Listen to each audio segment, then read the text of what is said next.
Hello नमस्कार, welcome to inculcate learning. तो कल हमने लास्ट वीडियो में जो है IEDC के बारे में बात की थी और आज हम बात करेंगे IEDSS के बारे में, यानी कि inclusive education of disabled at secondary stage.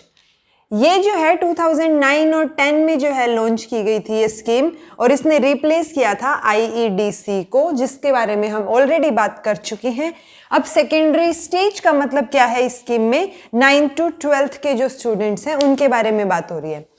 इस स्कीम के अकॉर्डिंग इसका एम क्या था कि जो शुरुआत की एलिमेंट्री एजुकेशन है उसके बाद जो है 4 साल की सेकेंडरी स्कूलिंग जो है वो इंक्लूसिव होनी चाहिए, यानी कि जिसमें रेगुलर स्टूडेंट, जिनको हम यूजुअली नॉर्मल स्टूडेंट्स बोल देते हैं, प्लस जो हैं डिसेबल्ड चिल्ड्रन जो हैं वो भी साथ में पढ़ेंगे।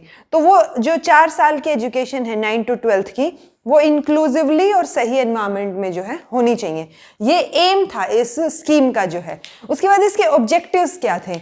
ऑब्जेक्टिव्स ऑब्वियसली जब एम है कि आप जो है इंक्लूसिव एजुकेशन की बात कर रहे हैं, तो ये भी क्या करती है, कवर करती है सभी चिल्ड्रन को जो कि सेकेंडरी स्टेज में है।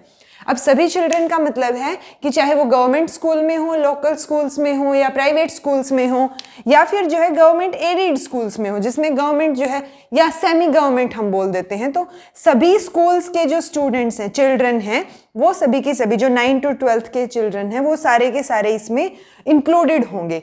प्लस उसके साथ साथ जो है वो इंक्लूडेड किसके साथ होंगे, 1 और मोर डिसेबिलिटीज अगर उनमें हैं। डिसेबिलिटीज जो है वो किस में एक्सप्लेन की गई थी, PWD एक्ट 1995 में।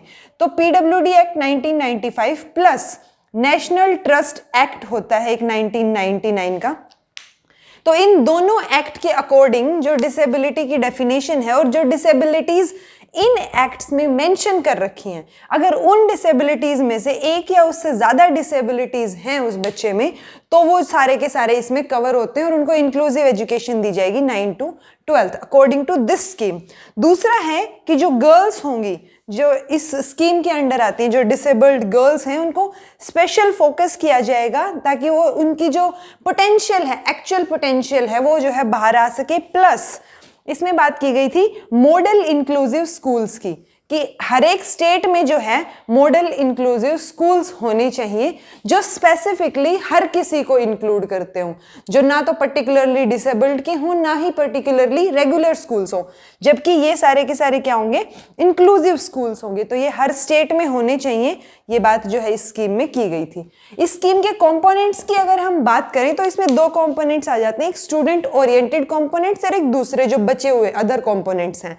स्टूडेंट ओरिएंटेड कंपोनेंट्स में क्या आएंगे, जो स्टूडेंट से रिलेटेड हैं, जैसे कि उनकी मेडिकल या एजुकेशनल असेसमेंट से बुक्स, स्टेशनरी, यूनिफॉर्म्स, स्टाइपेंड जो गर्ल्स के लिए हो, ट्रांसपोर्ट अलाउंस जिससे वो आते जाते हैं, टीचिंग और लर्निंग मटेरियल, एड्स वगैरह। तो जितनी भी चीजें हैं जो उनको फैसिलिटेट करेंगी बेसिकली एजुकेशन के डेवलपमेंट में, उनके एजुकेशन के डेवलपमेंट के लिए, तो वो सारे के सारे किस में आते हैं, स्टूडेंट ओरिएंटेड कंपोनेंट्स में। दूसरी अगर हम बात करें जो बाकी कंपोनेंट्स हैं कि ये स्टूडेंट से रिलेटेड थे, दूसरे अब स्टूडेंट्स तो हैं लेकिन उनको पढ़ाने के लिए टीचर्स भी चाहिए, तो स्पेशल एजुकेशन वाले टीचर्स होने चाहिए। स्पेशल एजुकेशन एक पर्टिकुलर कोर्स होता है, जैसे BEd, MEd, ये जो है स्पेशल एजुकेशन में भी होती है, एक जनरल MEd होती है, एक स्पेशल एजुकेशन में MEd होती है। तो स्पेशल एजुकेशन वाले जो है टीचर्स पढ़ाते हो इन बच्चों को।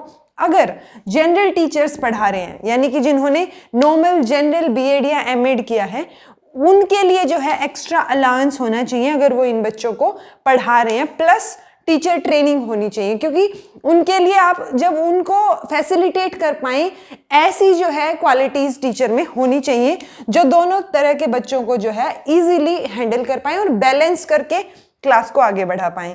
दूसरा जो है बैरियर फ्री एनवायरनमेंट होना चाहिए, यानी कि जैसे वो स्लाइडिंग जो है वो गेट्स होते हैं, गेट पे जो स्लाइड्स होती हैं जिससे कि हर तरह के बच्चे उस पे चढ़ सकते हैं। तो बैरियर फ्री एनवायरनमेंट होना चाहिए, जितना हो सके उतना जो है उनके लिए बेटर एनवायरनमेंट करने की कोशिश की जानी चाहिए, चाहे वो इंफ्रास्ट्रक्चर वे में हो या फिर एडमिनिस्ट्रेटिव लेवल पे हो। तो हमें बैरियर फ्री करने की कोशिश करनी है। ये तो थी इसकी दूसरे कंपोनेंट्स प्लस जो स्टूडेंट ओरिएंटेड कंपोनेंट्स है। उसके बाद अगर हम बात करें तो इंप्लीमेंट कौन करेगा, तो इंप्लीमेंटिंग एजेंसी जो होगी वो होंगी school education department of each state और यूनियन टेरिटरी। प्लस जो है वो एनजीओज की हेल्प ले सकते हैं अगर वो चाहे तो इस चीज को इम्प्लीमेंट करने में। अब इम्प्लीमेंटेशन तो ये हो जाएगा, लेकिन इसका फाइनेंस क्या होगा, खर्चा कौन उठाएगा? तो 100% असिस्टेंस जो है वो किसकी तरफ से है? सेंट्रल गवर्नमेंट की तरफ से इन सब चीजों के लिए। यानी कि यहाँ पे जो भी खर्चा आएगा वो सारा का सारा 100% कौन देगी? सेंट्रल गवर्नमेंट देगी, लेकिन 600 रुपीज पर एनम ये जो स्कॉलरशिप है ये स्टेट गवर्नमेंट्स प्रोवाइड करेंगी।